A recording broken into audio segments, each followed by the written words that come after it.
I would like to know what's kind of the perfect combination between focusing on the outside, on giving, on serving. And it doesn't matter what you're focused upon as long as it feels good while you focus. Let's just start with the premise that we're wanting to impart to you, that connection is what you're all about. You want to connect with who you are. And so if that is what you're about, if that's what you want in this moment, then in what way can you bring that about with the greatest ease? That's the question that you want to have in your mind, right? Okay, so I have heard from some teachers that the best way to abundance, to true abundance, is to give and serve the most and the best. It's not the action. A lot of people talk about tithing. They notice that when they begin tithing, that they find more prosperity. And we say the reason for that is if you feel that you have enough that you can share, then your sense of well-being is your point of attraction, so more comes. If you are tithing or helping out of your awareness of how abundant you are, then you just perpetuate abundance. But if you feel taken advantage of, or like you shouldn't have to share in that way, but you do it anyway, well, the action doesn't matter because you still feel like you have deprivation. And the law of attraction is responding to your deprivation rather than your feeling of abundance. So it isn't the action that you perform, it's the attitude or emotion that you are feeling while you are performing it, which means it's under which influence are you? Are you under the influence of alignment and abundance? Are you under the influence of shortage consciousness? If you are helping in order to get more marks on the chart, that's under a different influence than if you are just tuned in, tapped in, turned on to who you are and feeling the impulse or inspiration to act. Yes? Yes.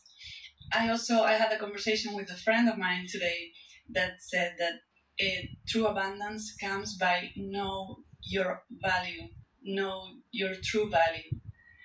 Instead of giving it to others, to know it by yourself. So, in your perspective, what would be more true? Well, that was a little confusing. Can you say it again? True abundance comes because you know your true value, not because you give it to others, because you know and you own your true value. But again, it isn't about whether you give it to others or whether you don't.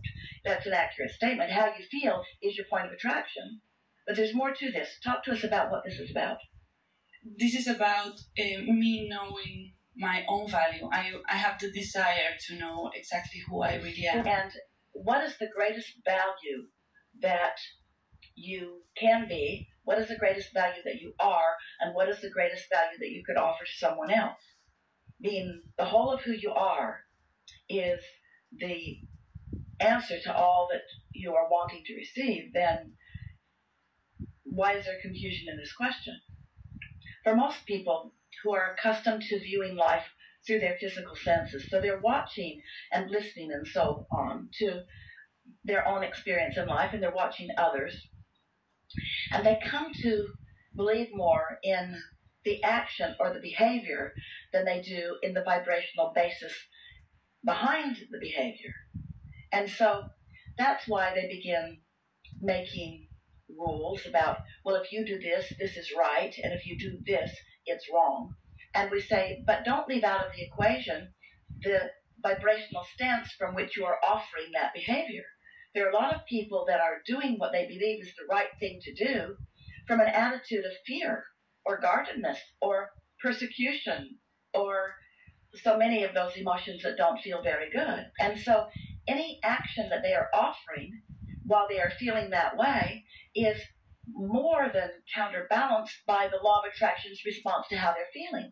So their action is not a factor at all. The factor is only how they feel. And that's what makes people confused. They don't understand, well, I did this and I did this. I did all the right things. I got all the right marks on the chart. Why am I not thriving?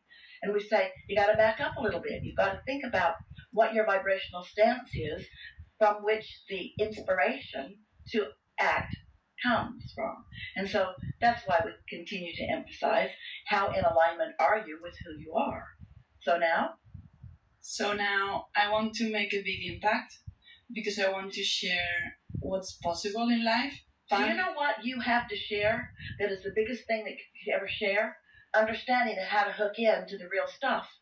What could be more worthy of sharing than knowledge about alignment, knowledge about true clarity, knowledge about point of attraction? You could give someone money or a house or a car. You could spend a lot of time with them, cheering them up.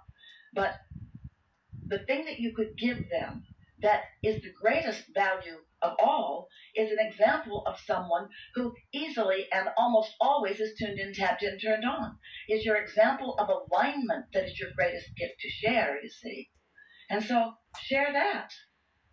Does it not seem like enough? You want to give them some little piece of something that you've gathered or attracted, or you want to give them the key to their own avalanche of abundance and well-being and clarity?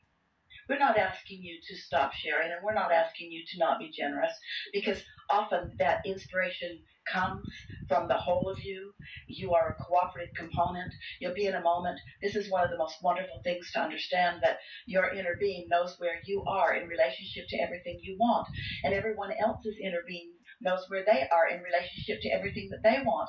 And inner beings are all about the path of least resistance. So very often you may be inspired to do something to or with someone you know, or maybe a stranger, and the inspiration is so strong and it feels like such a good idea that nothing could keep you from doing it, because there is someone with pure desire who is in a place where you can be the cooperative component. The law of attraction is all about cooperative components. And so when your dominant intention, something that you achieve frequently, is to be tuned in to your broadest source, to your inner being who's in cahoots with all the other inner beings, and you get an impulse to share yourself in some way. It might be through your words, it might be through some behavior or action, it might be some way that you're gifting someone. We want you to be that kind of cooperative component.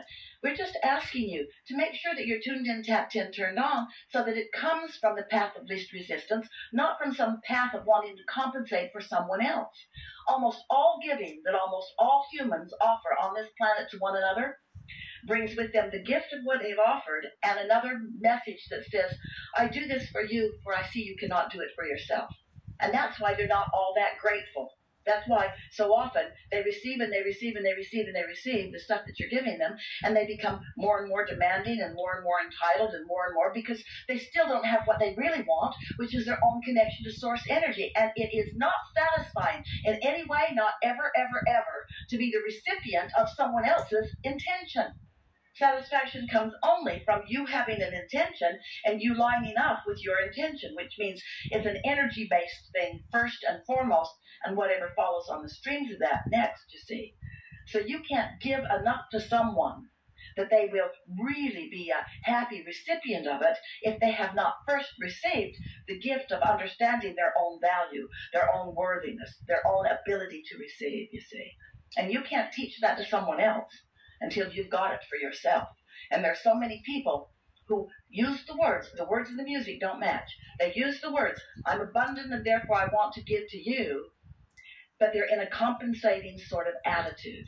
They're giving out of guilt. They're doing so well that they give out of guilt, or they're doing so well or they give out of pity, or out of worry, or out of awareness of someone's plight, you see. You cannot uplift another when you are aware of their plight. Their inner being is not aware of their plight. Their inner being is aware of what the plight caused them to ask for. And their inner being is focused upon who they really are. Their inner being is always focused upon where they're going, the path of least resistance to where they're going. So sometimes you get tuned in, tapped in, turned on, and you are the key component in being the cooperative component that helps this person to receive something that they want. But you will never feel that way if they are not truly in the receiving mode.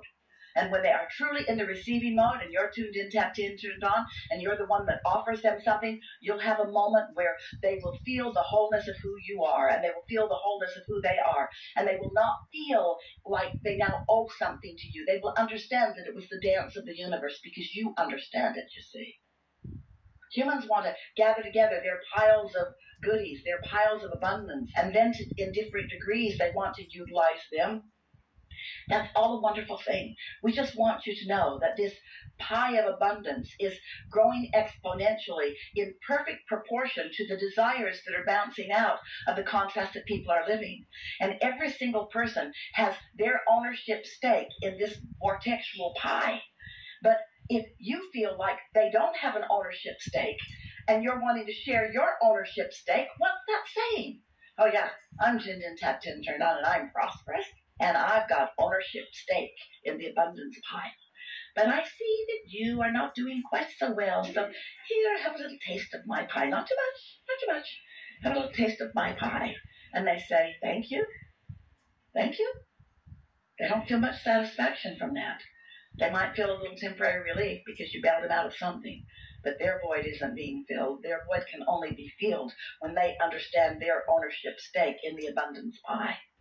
You've got to find the vibrational version of what you want, and then the action details of it will fill in. So you've got to feel abundance before money shows up. Really? How can I feel abundance before money shows up? Lots of air, lots of beauty, lots of clarity, lots of good feeling, lots of vitality, abundance of so many things showing themselves to you. Whew. So many beautiful, beautiful things flowing.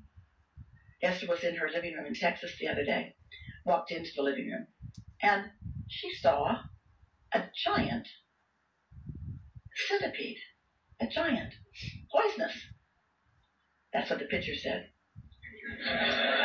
Centipede.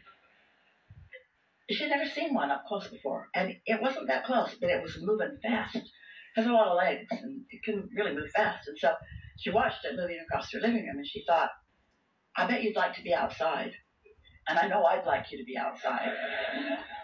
So she got her dustpan on a stick, and she got right in front of it, and it just climbed right into her dustpan. And she took it outside, and then she came back in, and she thought, I wonder what that centipede came to tell me, because everything is a cooperative component for some reason. She felt so friendly toward it. Oh, it was so beautiful. Have you ever seen one? They're bright, bright red. Ooh, they're just beautiful and so different from almost any other creature on the planet. And so she Googled its meaning, and it means abundance. And Esther said, I know.